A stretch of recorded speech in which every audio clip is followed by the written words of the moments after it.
ஒருவர் செய்யும் பரிகாரம் ஏன் பலனளிக்கலை அப்படிங்கிறத இங்கே பார்க்கலாம்.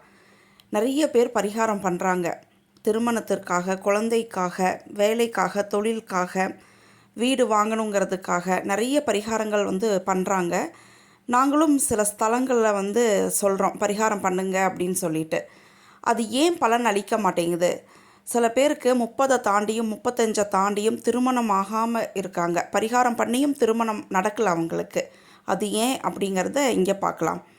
என்னோடய கிளைண்ட் கேட்ட ஒரு கொஸ்டினை நான் இங்கே ஷேர் பண்ணுறேன்.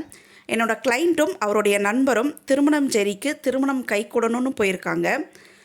அவருடைய நண்பருக்கு திருமணம் ஆயிடுச்சு, குழந்தையும் கைகூடிருச்சு.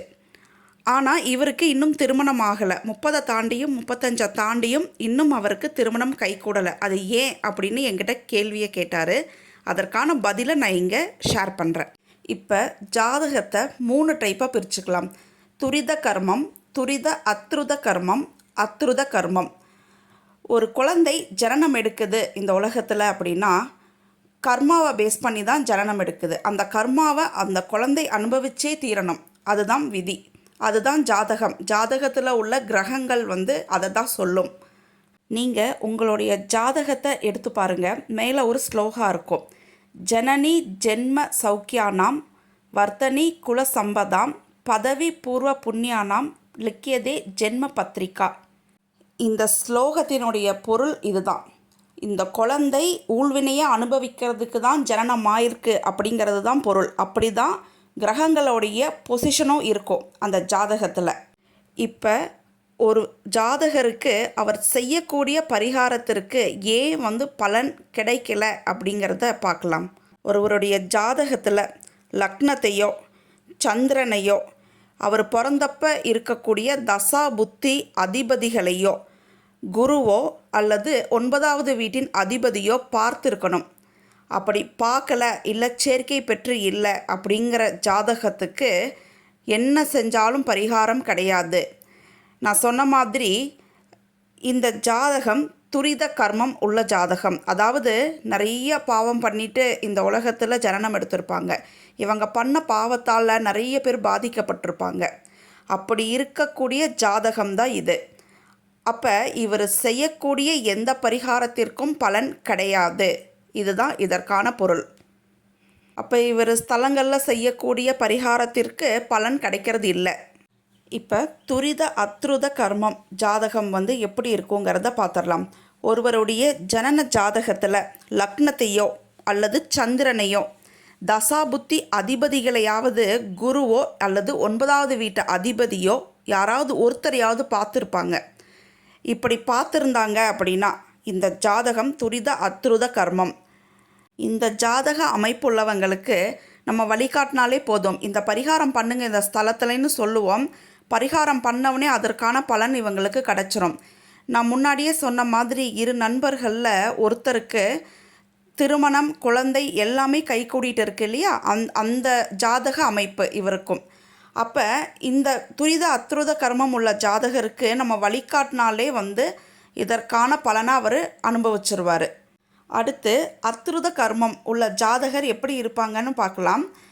ஒருவருடைய ஜனன ஜாதகத்தில் லக்னத்திலேயே குரு போய் இருப்பார்.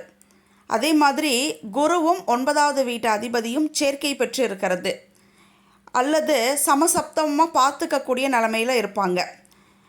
ஜனன ஜாதகத்தில் இருக்கக்கூடிய தசாபுத்தி அதிபதிகளோட குருவும் இல்லை 9வது வீட்டு அதிபதிகளும் சேர்க்கை பெற்று இருப்பாங்க. இப்படி இருக்கக்கூடிய ஜாதகம் அத்ருத கர்மம். அதாவது இவர்கள் முற்பிறவியில் தீங்கு பண்ணியிருப்பாங்க. ஆனால் இவங்க பண்ண தீங்கால் யாருமே பாதிக்கப்பட்டிருக்க மாட்டாங்க. அப்படி இருக்கக்கூடிய ஜாதகம் தான் அத்ருத கர்ம ஜாதகம். இந்த ஜாதகருக்கு பரிகாரம்லாம் தேவையே கிடையாது. அந்தந்த வயசில் டான் எல்லாமே நடந்துடும். திருமணம் கரெக்டாக கைகூடியிருக்கும், குழந்தை கைகூடியிருக்கும். இவர் சின்ன வயசுலேருந்து பார்த்தா கூட ஸ்கூலு, காலேஜ் எல்லாமே இவர் விருப்பப்பட்ட ஸ்கூல், காலேஜெல்லாம் கிடச்சிருக்கும். நல்ல படிப்பு கிடைக்கும், நல்ல வேலை, வெளிநாட்டு யோகம்லாம் இருக்கும் இவருக்கு. அதே மாதிரி நல்ல வசதியான வீட்டில் பிறந்திருப்பாங்க. இல்லை ஒரு ஸ்டேஜுக்கு மேலே இவங்களே சம்பாதிச்சு இவங்க நல்ல வசதியானவங்களாக இருப்பாங்க. அப்போ ஒரு ஜாதகர் பரிகாரம் பண்ணும் பொழுது சுபகிரக பார்வை இருக்கான்னு பார்த்த பின் தான் போய் பரிகாரங்கள் பண்ணணும். அப்படிப்பட்ட பரிகாரங்களுக்கு தான் பலன் இருக்குது. இப்போ துரித கர்மம் உள்ள ஜாதகர் கேட்கக்கூடிய கேள்வி என்னென்னா, அப்போ நாங்கள் செய்யக்கூடிய பரிகாரங்களுக்கு பலனே இல்லையா, நாங்கள் எங்களுக்கு திருமணமே கைகூடாதா அப்படிங்கிற கேள்வி இருக்குது அவங்களுக்கு இன்றைக்கி நான் பரிகாரம் எப்படி பண்ணணும் அப்படிங்கிறத நான் சொல்கிறேன். சுபகிரகங்கள் பார்வை இருக்கணும் அவருக்கு.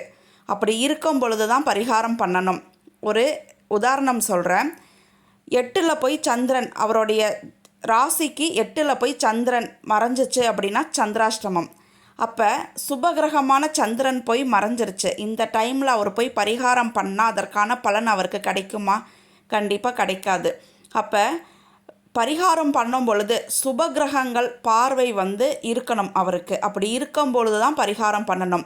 அப்போ ஒரு ஜோதிடரை ஆலோசனை பண்ணி சுபகிரகம் இருக்கக்கூடிய அந்த டைமை குறித்து இவர் போய் பண்ணக்கூடிய பரிகாரங்களுக்கு நிச்சயம் பலன் கிட்டும்.